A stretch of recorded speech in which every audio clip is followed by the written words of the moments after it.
Looking back at the past month, Dungeons & Dragons took over August. When it came to pass that I'm going to finally be a player. Been a while away from D&D with my group I DM'd ending in 2020, and me moving later that year to another town killed it off indefinitely.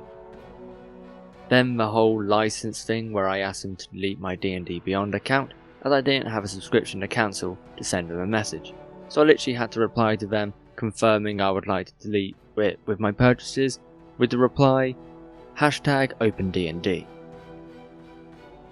I then put my Dungeons & Dragons books into storage and bought the Pathfinder ones, being part of that increase in 2 weeks. Thinking D&D was behind me, I nearly started looking for places I could donate my D&D minis to.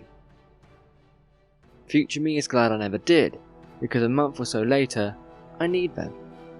Went up into my garage and got the minis out and the Player's Handbook. The 5th edition Player's Handbook. Regardless of the new version, 2024, 1D&D and all that out, it will still be 5e. Fool of a took! Because I don't like change.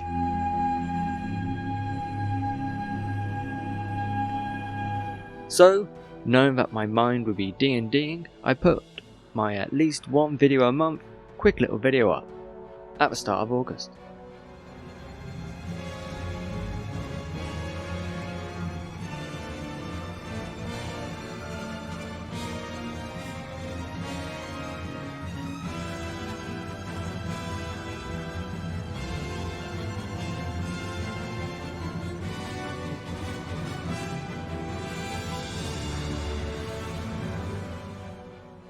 That successful video freed up time and brain space for the rest of the month for D&D.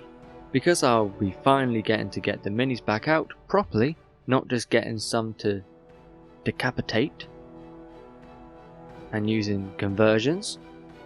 With my mate DMing, I can have my whole mini collection that I started in 2018 available for him to use in his campaign. I first wanted a way for him to know what was available. Doesn't really work with, "Hey Jake, do you have X, Y and Z?" That would spoil the surprise of what's coming up in the session. Before I could organise all my minis into a Google Sheets spreadsheet, I first had to organise all my minis. Small, large, medium, armour types, beasts, all eventually having them labelled up. Keeping track of every model in a notebook, and separate them into other sections as well to later make it easier to know what's going on. Once the pen and paper stock take was done, I entered them all into the spreadsheet, with details for the DM to see and filter, armor types, creature size, combat rating, weapons, etc. I had some outliers of models not D&D applicable, so I went into the garage to change that. I repainted these elemental minis from eBay, which you can see blurry in a photo of my collection a few years ago. Because I didn't do any before shots, just got on with it.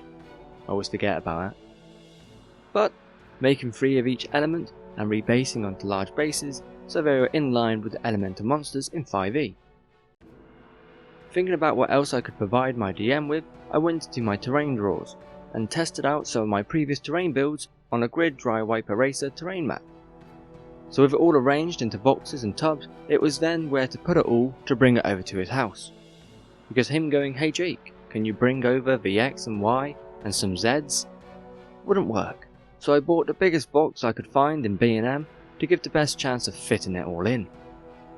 And eventually I got the right configuration to fit it all in for what would be the D&D stuff in a box version 1.0. I am now at version 1.4 due to more things being added to my big box. With the box sorted, I could focus on the minis again. I did a Herringun kit bash, which was for a PC, but he will be using one from Etsy, so it's now in my NPC spreadsheet page.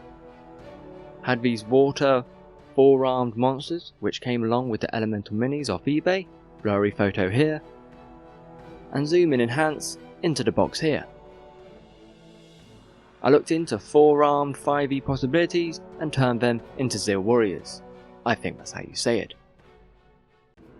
Then onto some PC minis, starting with my dwarf, and some light kit bashing, adding a pouch and using the horn from the helmet of a marauder and filing it down into a sickle. Then afterwards, realising it was about the same size as this sharp pointy bit off a Marauder banner. But I like mine better. Did this little bard kit bash on this Scanlan Critical Role mini, giving him a crossbow, shaving down his loot into a dulcimer, and modifying the front of his clothes to be more modest, less Playboy Scanlan. So this is for a PC, but he won't be playing now, so another NPC to add to the spreadsheet again. Then some barbarian dwarf conversions, because you don't get much shirtless dwarves, or you do, but they're expensive as fuck. I don't want fire slayers.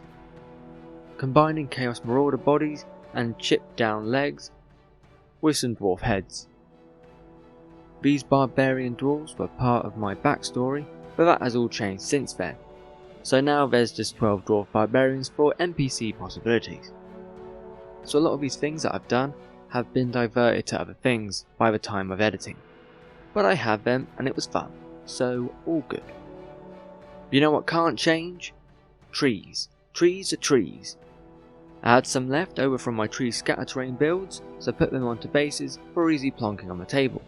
Having them on individual bases works better for the grid than my round scatter pieces terrain.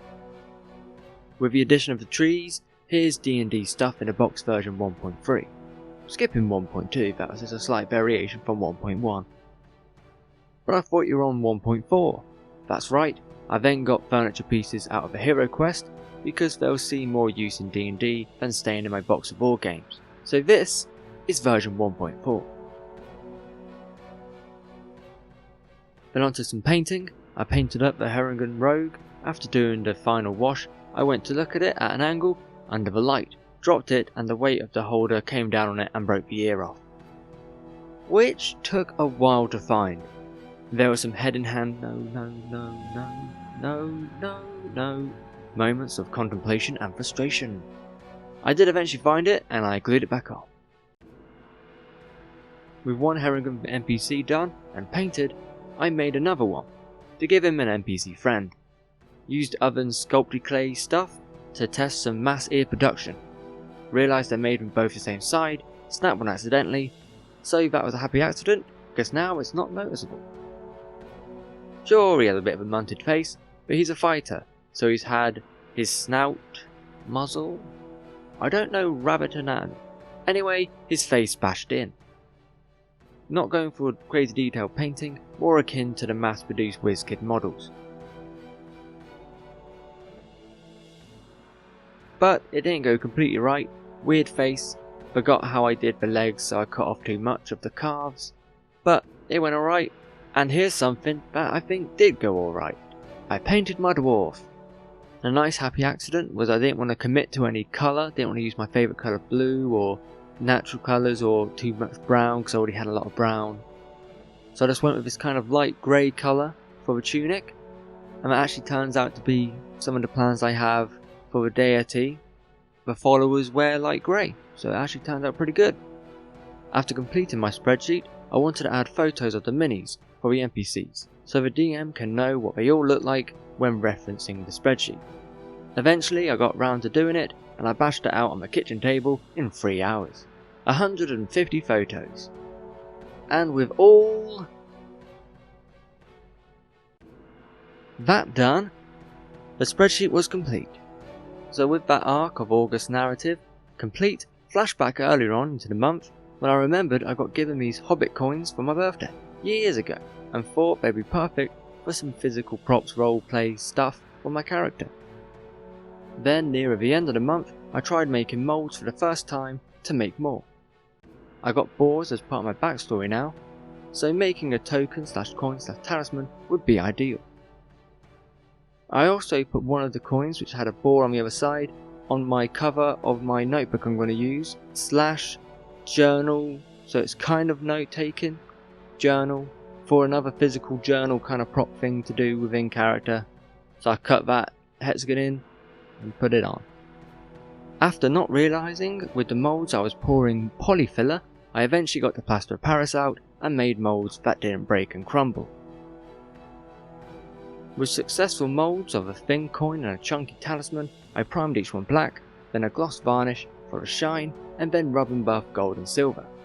I'm looking forward to playing around with more moulds to make a holy symbol talisman for my paladin, and other props as well. But for now, that's what I got up to in August, in what has been a busy month of not a lot of Lord of the Rings. But that'll be changing though, on the day of uploading this. It's the 1st of September, and this is the month of Hobbit Day, on the 22nd, on the Sunday, so expect a hobby related video for then, which will be the next one. So in a bit, when I sign off on the outro, I'm talking about that video. So, okay, let's do the usual stuff then.